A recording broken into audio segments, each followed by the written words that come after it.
পাঁচটি জিনিস অবশ্যই রাখা উচিত।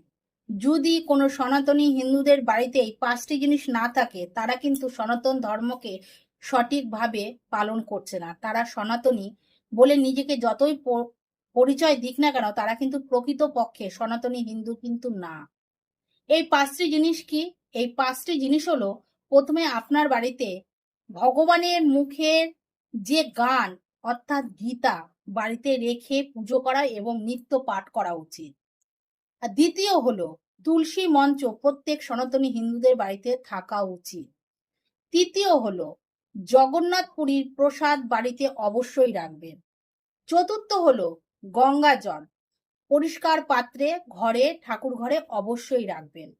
আর পঞ্চম হলো, বাড়িতে একটি শঙ্খ অবশ্যই রাখবেন এবং সকাল সন্ধ্যা সেই শঙ্খ অবশ্যই বাজাবেন। এই পাঁচটি জিনিস যদি ঘরে রাখেন এবং নিয়ম করে এগুলো যদি পালন করেন, তাহলে অবশ্যই আপনি সনাতন ধর্মকে ভালোবাসেন এবং সনাতন ধর্ম পালন করছেন। তাই জন্য আপনি পুরোপুরি একজন সনাতনী হিন্দু।